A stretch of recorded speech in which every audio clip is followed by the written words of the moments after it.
Hello, this is Erika Noll, and today for our Thrive Talk, we are going to talk about spinach.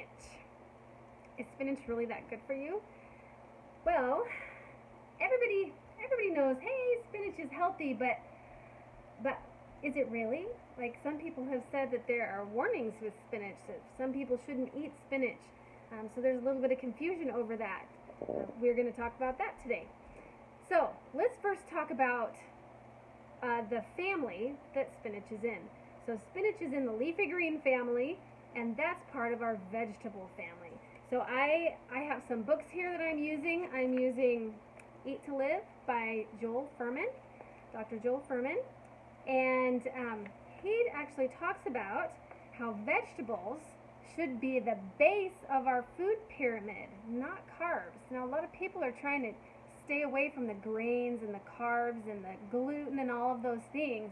Well, if you look into Dr. Fuhrman and his nutritarian way of eating, you will find that those things are really, they're not the base of the pyramid. They shouldn't be what is eaten the most of anyway. So, vegetables, for one thing, should be eaten, half of your vegetables should be raw and half of your vegetables should be cooked. The reason for this is during the cooking process, some of the nutrients are made more bioavailable to you, but some of the nutrients are rendered less effective. So you need the raw for those nutrients that will be killed off when you're cooking, but you also need the cooked because some of the nutrients need that cooking process to be available for your body. So when you're eating your vegetables, you should focus on getting half of your vegetables cooked, half of them raw. And 30 to 60% of your calories a day should be from vegetables. Now, how many of you, raise your hand high, how many of you get 30 to 60% of your food intake of vegetables? How many of you eat vegetables in a daytime, in your day? Vegetables are extremely important for our body's normal functioning. So I'm also going to use a book called Superfoods RX, and this is by Stephen Pratt and Kathy Matthews. And this is a treasure trove of knowledge. And many of your vegetables that you're eating should be green leafy vegetables. In fact, you should be eating at least one serving of your green leafies every single day along with your other vegetables. And they say eat 5 to 7 servings a day. For me, it's a little bit more. So we're going to talk about spinach specifically today, but also know that you can eat things like kale, collards, Swiss chard, mustard greens, turnip greens, bok choy, romaine lettuce. Orange bell peppers are actually in this same nutrient category where it gives you a lot of those same nutrients. Now think about this. So spinach contains so many nutrients. It's amazing. This is a superfood. So, and because it's a whole food, it has the synergy of the multiple nutrients working together for your body, the nutrients and the phytonutrients. It's also low in calories. It has lutein and zeaxanthin for your eye health. It has beta carotene. It has plant-derived omega-3 fatty acids. It has glutathione. If any of you know anything about MTHFR, glutathione is a key thing that you need. It has alpha lipoic acid. It has vitamin C and E, B vitamins, thiamine, riboflavin, B6 and folate. It has minerals, calcium, iron, magnesium, manganese, and zinc. It has polyphenols and betaine. Okay, these are all nutrients that are extremely beneficial to your body, and especially when they are all together and they form the synergy that helps do what your body needs it to do so that your body can function normally. So studies have been proven that show that eating spinach and those other foods I mentioned that are in the same category with nutrients, that eating spinach has a positive relationship with some things. So it reduces the risk of cardiovascular disease, and that includes stroke and coronary artery disease.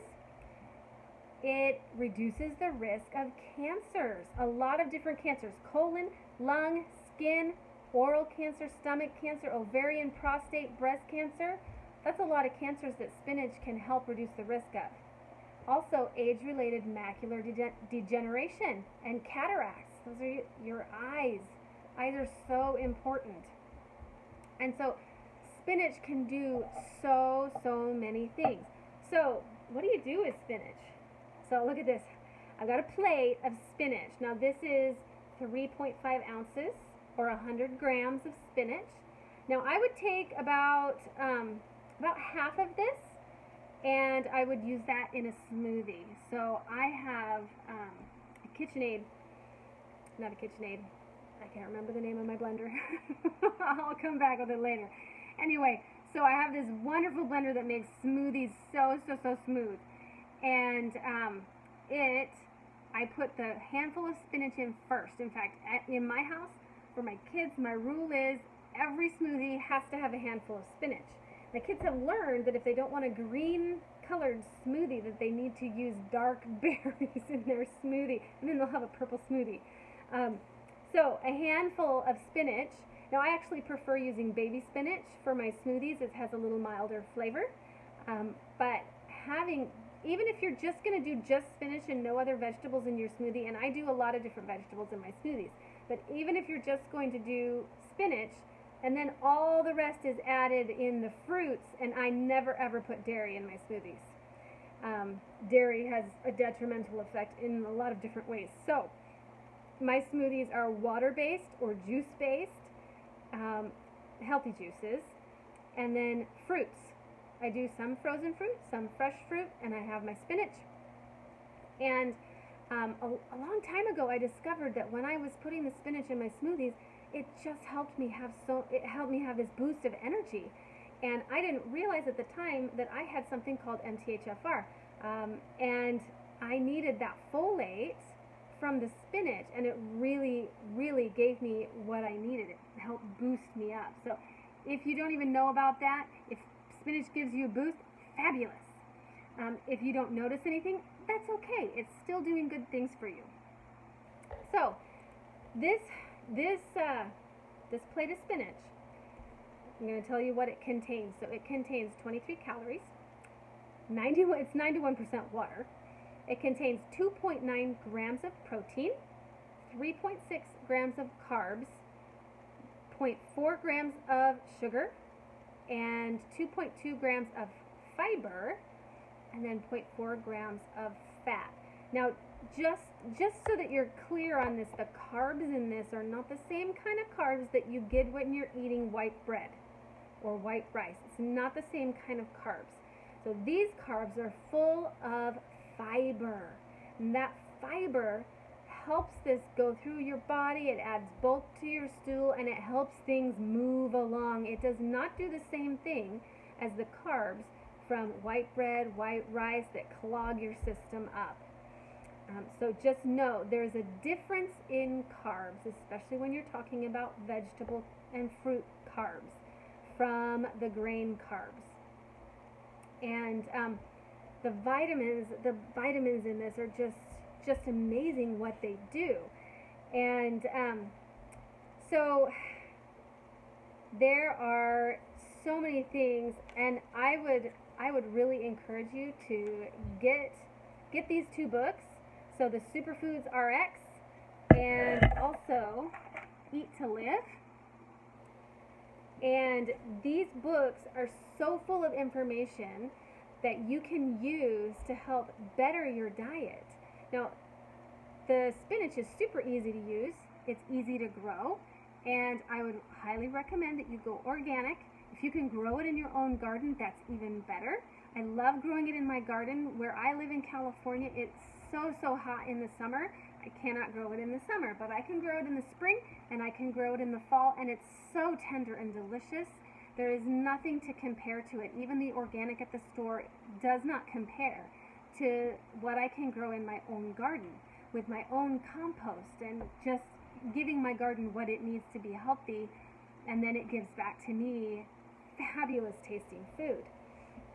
So superfoods, a lot of people ask, because I don't advocate for eating a lot of meat. In fact, when you go to Joel Fuhrman's food pyramid, the meat's at the top. So, and there's a reason for that, because there are a lot of studies that show that when you're eating meat, when you're eating a lot of meat, then it negatively affects your body. When you're eating a lot of dairy products, a lot of meat.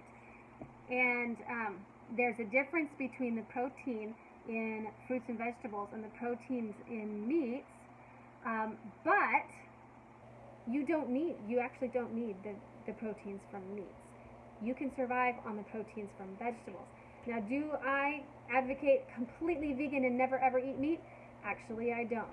10% of your diet, I say go ahead. Have some meat or some dairy if you want as your 10%, but the 90% of your diet should be plant-based, and when you do that, you will feel it. Your body will feel it, because you will have the nutrients, those teeny tiny little parts and pieces that your body needs for all the different functions. You will feel a difference. You will feel good.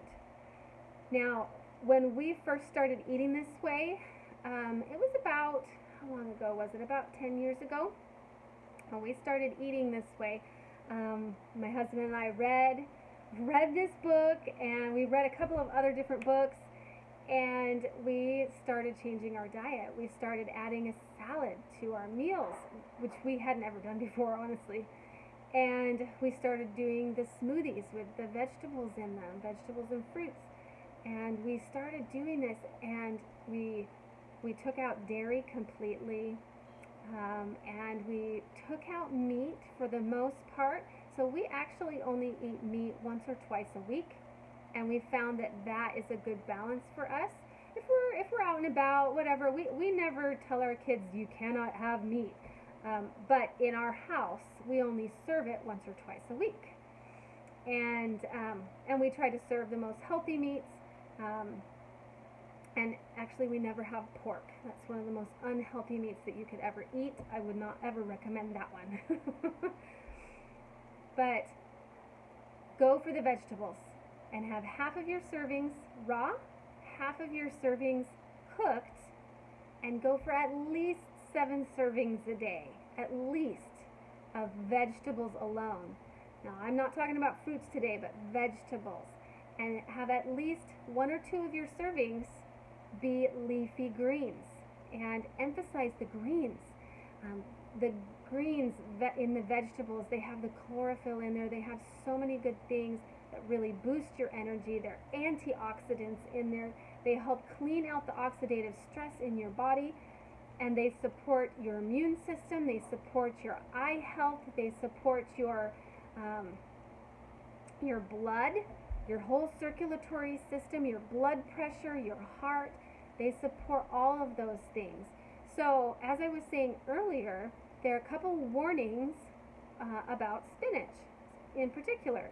So if you have kidney issues, if you have kidney stones, which are caused there are a lot of different causes for that, but if you have kidney stones, which are formed with calcium oxalate, spinach actually is high in calcium, high in oxalate, which is good, but if you have the tendency towards kidney stones, it could contribute to that if you're eating a lot. So you can still eat a little, and so that you can still have those other nutrients in your body that you need, but definitely consult your physician about that. Also, blood clotting. So spinach is high in vitamin K1, and that actually helps your blood to clot, which is a good thing. If you have a cut, you don't want to bleed out. You want your blood to clot, and just a couple spinach leaves and you're good with what you need for blood clotting.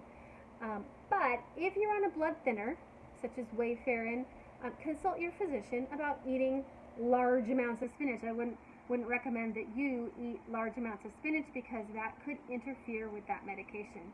So those are the two small warnings about spinach, but they're not cut and dry. You can have a little bit, just don't overdose on the spinach. There are other vegetables that you can eat as well. So, spinach is totally positive in my opinion, and it can help your health be boosted to another level, and I would highly, highly recommend you eat this superfood.